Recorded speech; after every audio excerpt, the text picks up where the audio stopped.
La Flaca.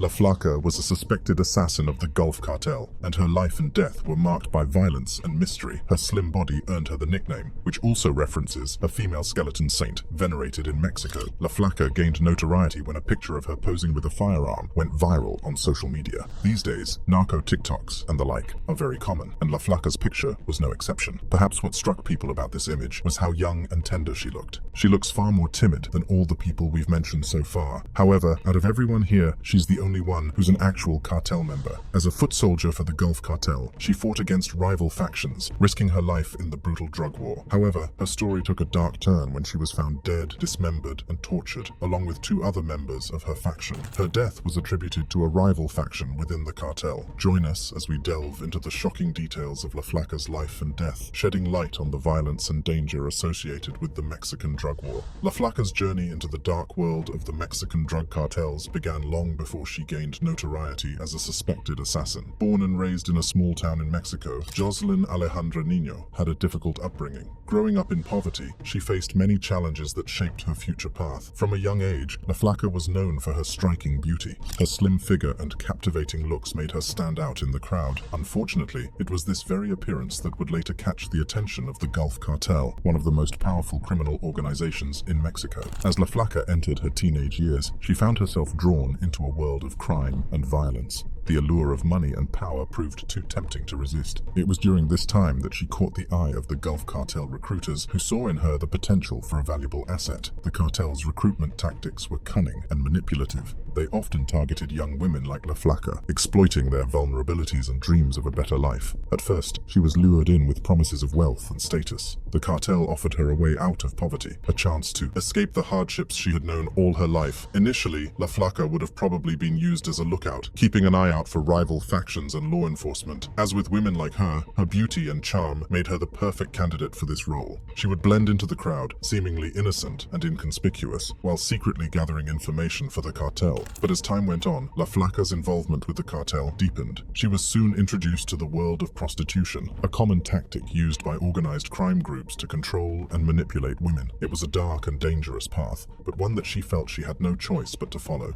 As La Flaca became more entangled in the cartel's web, her role evolved once again. She was promoted to the rank of foot soldier, tasked with carrying out the cartel's orders and eliminating any threats to their operations. Her slim body and unassuming appearance made her the perfect assassin, able to blend in and strike without raising suspicion. The Gulf Cartel became La Flaca's new family, her loyalty unwavering. She fought fiercely against rival factions, risking her life on a daily basis. The violence and brutality of the drug war became her reality, a constant reminder of the dangers she faced. But as La Flaca's reputation grew, so did the attention from law enforcement agencies. Her involvement in the cartel's activities made her a prime target for arrest. She became a wanted woman, constantly on the run, always looking over her shoulder. Despite the risks and the toll it took on her, La Flaca remained committed to the cartel. The allure of power and the promise of a better life kept her in their grasp. She believed that her loyalty would be rewarded, that she would eventually rise through the ranks and achieve the status she had always dreamed of. Little did she know that her fate would take a tragic turn. The details of La Flaca's life and her ultimate demise are shrouded in darkness and mystery. But one thing is certain, her story serves as a chilling reminder of the violence and danger that permeate the Mexican drug war. As La Flaca's loyalty and dedication to the Gulf Cartel became evident, she began to rise through the ranks of the criminal organization. Her slim body and unassuming appearance masked a fierce determination and a deadly skill set. She became a force to be reckoned with in the violent drug war that ravaged Mexico.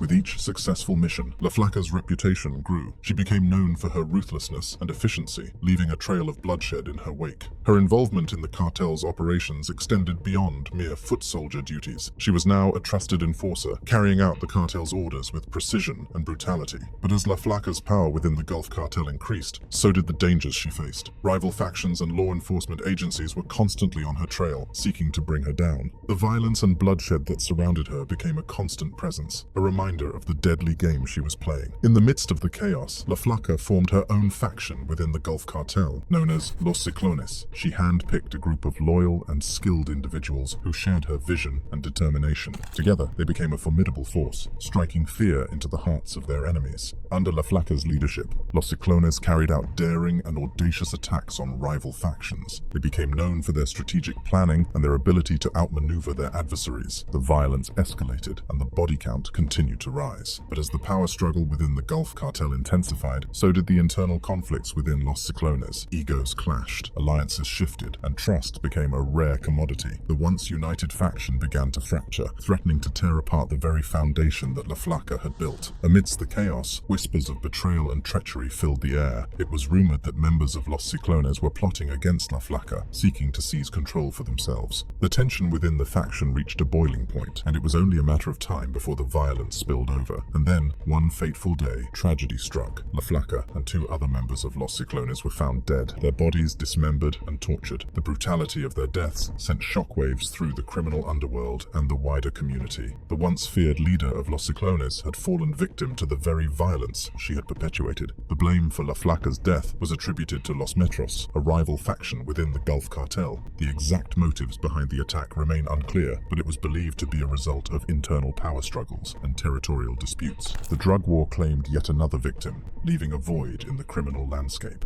The death of La Flaca marked the end of an era, but her legacy lived on. Her story served as a chilling reminder of the dangers and consequences of a life immersed in the Mexican drug war. It shed light on the ruthless nature of the cartels and the violence that permeated every aspect of their operations.